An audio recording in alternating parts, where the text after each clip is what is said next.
The Millionaire CEO walked into the restaurant with the same sharp confidence that always turned heads.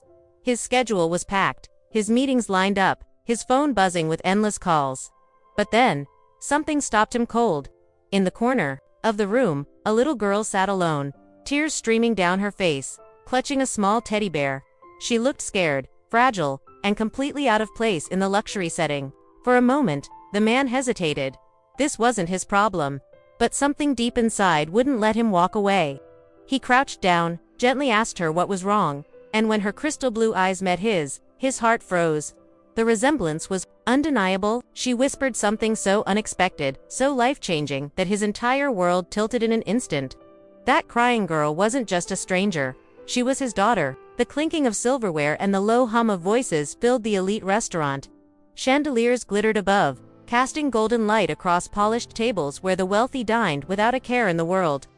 Among them sat Alexander Knight, a man whose name alone carried power. The CEO of a billion-dollar empire, he was used to control, order, and precision. Nothing ever surprised him. Nothing ever shook him. Until tonight, Alexander entered with his usual confidence, his custom suit hugging his frame, his sharp eyes scanning the room for his business partner, who had called him for an urgent meeting. But before he could take a step forward, his gaze landed on something that made his breath catch. At the far corner, a little girl sat alone at a table. Her small hands clutched a teddy bear worn at the seams, and her wide blue eyes shimmered with unshed tears. She couldn't have been more than 5 or 6 years old, but it wasn't her loneliness that froze Alexander in place. It was her face. Those eyes. They were the exact shade of his own. For the first time in years, Alexander felt something he didn't recognize, an ache in his chest. His instincts told him to walk away. He didn't know this child. It wasn't his business. And yet, his feet moved on their own. He approached the table slowly, crouching down so his towering presence wouldn't frighten her. "Hey, are you all right?" His voice, usually commanding in boardrooms, softened into something unfamiliar. Girl sniffled, hugging her teddy closer. "My mommy. She said she would come back, but she's not here." Alexander's brows furrowed. He glanced around, but no one seemed to be watching her. "What's your name?" he asked quietly. The girl hesitated, then whispered Sophia. The name struck him like lightning. He had heard it before. Years ago, from someone he thought he had left behind. A woman whose memory he had buried under work, money, and pride. His heart began to pound. "Who's your mommy?" he asked, almost afraid of the answer. Sophia's tiny hand pointed toward the entrance of the restaurant. And at that very moment, Alexander saw her. Isabella, the woman he once loved. The one he had lost because of his obsession with success, stood frozen in the doorway.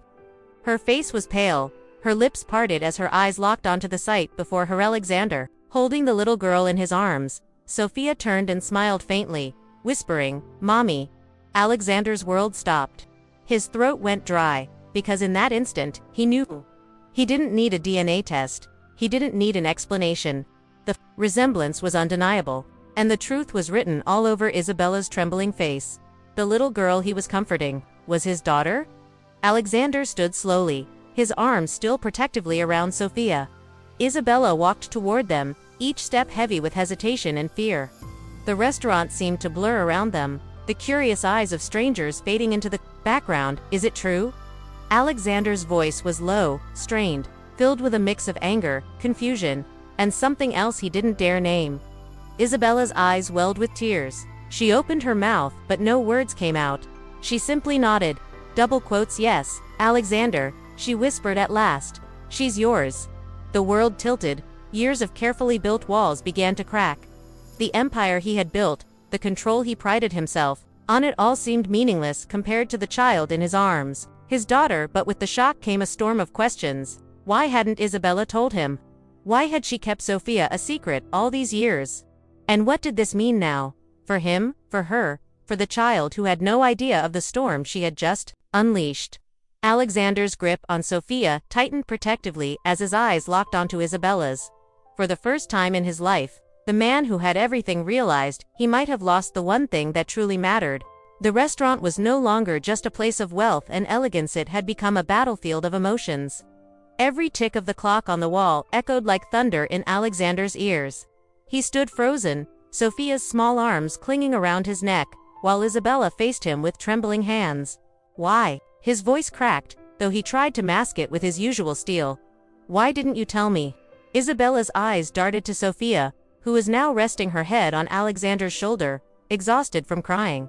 She lowered her voice. "This isn't the place. Please, Alex, not here."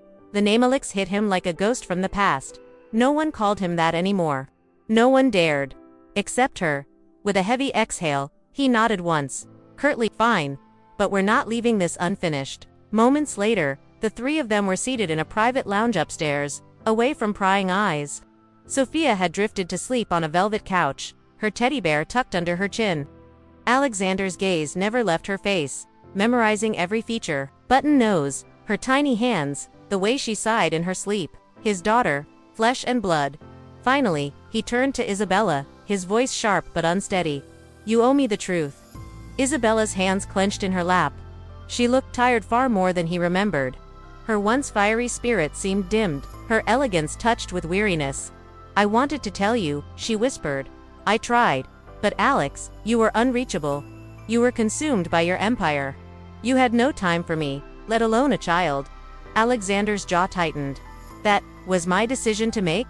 My child?" He paused, his throat tightening on the word. "My daughter should never have been kept from me." Isabella's eyes flashed with a mixture of anger and sorrow. "And what kind of father would you have been back then? The man who missed birthdays, who canceled dinners, who treated love like it was just another contract to sign." "I couldn't raise Sophia in the shadow of your ambition." The accusation cut deep. Alexander's chest burned with both guilt and defensiveness. He remembered those days, his relentless pursuit of success. The endless nights at the office, the coldness that had pushed Isabella away. At the time, he thought he was building a future. But now, faced with the little girl sleeping peacefully in the room, he wondered if he had been destroying it instead. "Do you have any idea what you've taken from me?" His voice was hoarse, almost breaking. 5 years. 5 years I'll never get back." Her first words. Her first steps. Every moment I wasn't there. Isabella's eyes filled with tears. "And do you have any idea what it was like for me? To raise her alone, to watch her ask about her father every birthday and lie because I didn't want her to feel unwanted. I carried that weight, Alex. Every day." Silence hung heavy in the air. For the first time in his life, Alexander Knight had no clever response, no commanding authority to lean on. Just regret. He stood slowly, moving toward the couch. His hand brushed gently against Sophia's tiny fingers. She stirred, opening her eyes halfway. "Daddy," she mumbled sleepily. The word shattered him. His throat closed, and tears pricked his eyes. In that fragile moment, the man who had stood at the top of the corporate world, untouchable and unbreakable, broke. He knelt beside her, clutching her hand as if anchoring himself to a reality he never wanted to lose again. "Yes," he whispered, his voice trembling. "Daddy's here." Isabella watched, her own tears falling silently. For all her anger, all her fear, this was the moment she had both dreaded and secretly prayed for. She had seen Alexander at his coldest, his most ruthless, but now she saw him as something else. Vulnerable, human, a father. Alexander rose, turning back to Isabella with a newfound fire in his eyes. "I don't care about deals, about money, about reputation. Not anymore. All I care about is her. I won't let her grow up without me. Not another day." Isabella hesitated, fear flickering across her face. "You say that now, but what happens when work consumes you again? What happens when she needs you and you're not there?" "I won't fail her," Alexander said firmly. "Not again. Not ever. I can't change the past, Isabella, but I can fight for the future. For her, for both of you." Her lips trembled as she searched his face, looking for the man she once loved, the one she thought she had lost forever. And in that moment, for the first time in years, she saw him. The silence between them wasn't empty anymore.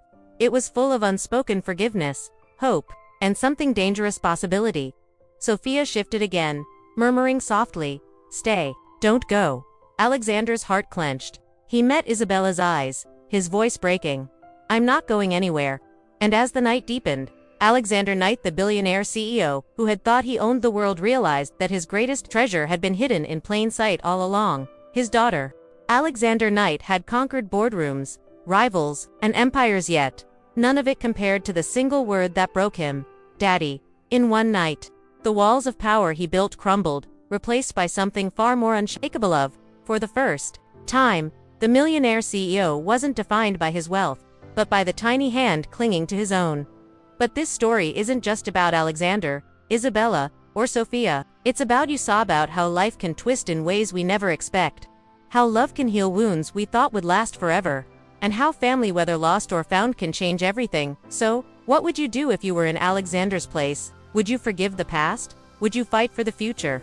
Because sometimes, the greatest fortune isn't money at all, it's love rediscovered. Subscribe, share, and tell us in the comments what family means to you.